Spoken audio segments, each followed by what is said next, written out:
Sophie Pérez, je le rappelle, vous êtes la directrice du développement de Bordeaux Mécènes Solidaires. L'adhésion, c'est l'ADN de cette activité. Comment aujourd'hui, par rapport au débat qu'on vient de lancer, comment vous expliquez ce qu'est votre travail et comment vous expliquez que ça va donner du sens que de rejoindre une opération comme celle que vous portez? Oui, alors déjà 2 mots sur Bordeaux Mécènes Solidaires, très rapidement. Donc Bordeaux Mécènes Solidaires, c'est une fondation locale qui a été créée en 2013 à l'initiative de la ville de Bordeaux. Les missions de Bordeaux Mécènes Solidaires, c'est de lutter contre les précarités, de favoriser l'insertion sociale et professionnelle et également de favoriser le développement de l'innovation sociale. Alors comment est-ce qu'on fait ça?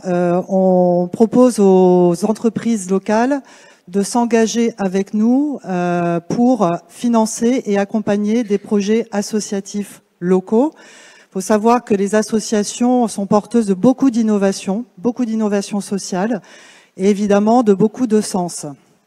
Donc en fait, Bordeaux Mécènes Solidaires se positionne comme un tiers de confiance, comme un trait d'union entre les entreprises et les associations. Et comment je choisis, moi, chef d'entreprise, d'aider telle association, ou comment vous choisissez l'entreprise qui pourrait être intéressée? Comment se fait le lien? Alors, le choix, il se fait avant tout par la rencontre, en réalité. C'est-à-dire que nous, Bordeaux Mécènes Solidaires, nous organisons régulièrement des rencontres, petit déjeuner, gala dans peu de temps, le 3 octobre, où en fait, on réunit les entreprises locales et les associations pour qu'elles se rencontrent. Parce que souvent, ce sont 2 mondes qui ne se connaissent pas, ou mal, ou peu, ou qui ont des préjugés les uns sur les autres, et ça ne favorise pas évidemment la connaissance des uns des autres. Ce que je voudrais dire sur la mise en perspective aujourd'hui de ces 2 mots que sont sens et performance, pour nous, si on regarde ces 2 termes, on va dire que l'humain est au centre de la réflexion, de notre réflexion, et que donc nous considérons, les entreprises qui s'engagent avec nous considèrent que les collaborateurs, c'est finalement la première richesse de l'entreprise, donc un facteur de performance. Il y a quelque chose aussi qui nous paraît important et qu'on observe, c'est que il y a de plus en plus une porosité entre la vie professionnelle et la vie personnelle, ou plutôt entre la vie personnelle et la vie professionnelle. C'est-à-dire qu'un collaborateur, c'est avant tout une personne qui vient dans l'entreprise travailler chaque jour avec ses valeurs. Et elle a envie de plus en plus de retrouver dans cette entreprise les valeurs qui l'intéressent. Il y a une continuité, c'est dû notamment aux outils qu'on a aujourd'hui maintenant, les outils numériques, la mobilité. Le fait qu'on soit devenu nomade fait qu'aujourd'hui, la frontière entre l'entreprise et la vie privée, finalement, est de plus en plus perméable. Et donc, le collaborateur, c'est avant tout une personne qui a envie de retrouver ses valeurs au sein de l'entreprise et de les partager avec ses collègues. Et c'est ça qui fait aussi appartenance, fierté, et qui peut être un facteur de performance dans le sens de la fidélisation des collaborateurs et de la recommandation dans le cadre d'un recrutement. Sophie Pérez, on entend bien, le message il est fort, on a envie d'adhérer. Et je reviens à la même question que tout à l'heure. Est-ce que c'est vraiment pour tout le monde, ou est-ce que malheureusement tout le monde n'y a pas accès, ou est-ce que vous militez pour dire que même une très petite entreprise peut s'engager? Alors la bonne nouvelle, c'est que tout le monde peut s'engager. Donc toute personne déjà peut s'engager, tout citoyen peut s'engager. Et en termes pour les entreprises, on a, donc je vais donner quelques exemples concrets. Alors il y a beaucoup de choses qu'on peut mettre en place pour effectivement incarner en fait le sens. L'objet de Bordeaux Mécènes Solidaires avec les entreprises, c'est de dire, tout à l'heure Monsieur Richer disait, le sens ça ne se donne pas. En effet, le sens ça se vit, ça s'incarne, ça se ressent dans l'entreprise, et pour ça il y a des actions. Alors je vais en citer 2 parmi toutes celles qu'on peut mettre en place. Ça sera bien. Les team building.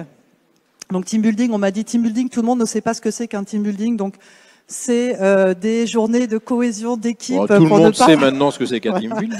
Donc team building solidaire, et puis du mécénat de compétences. Alors team building solidaire, je vais donner l'exemple. Alors effectivement, on en a fait pour Thales par exemple. Donc là, effectivement, c'est une grosse entreprise, mais on en a fait également pour UCF, l'Union des Caisses de France, une petite équipe de 15 personnes qui a souhaité, plutôt que de faire le énième team building karting ou la soirée cabaret, qui sont très bien, je dis pas le contraire, mais s'il vous plaît, voilà, qui avait envie en fait de donner du sens justement à cette cohésion d'équipe.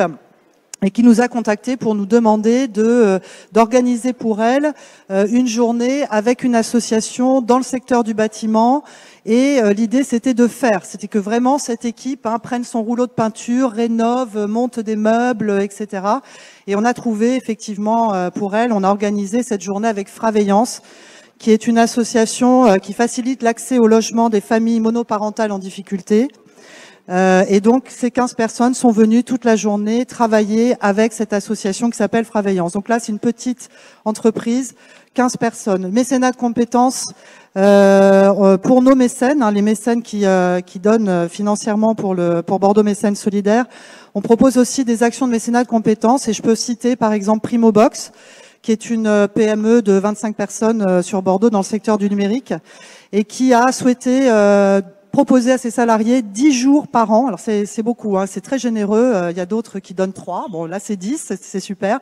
C'est 10 jours par an à chacun des collaborateurs sur leur temps de travail pour aller dans des associations de leur choix, aider une association.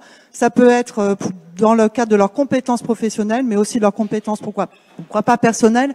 Et je précise, parce que tout le monde ne le sait pas, que le mécénat de compétences est défiscalisable au même titre que le mécénat financier, c'est-à-dire 60% de la valorisation du temps passé par le collaborateur. Merci. Entre autres, il y a plein d'autres actions possibles, évidemment. Merci beaucoup, Sophie Pérez. Je crois que les exemples étaient assez parlants. Monsieur le Président, merci.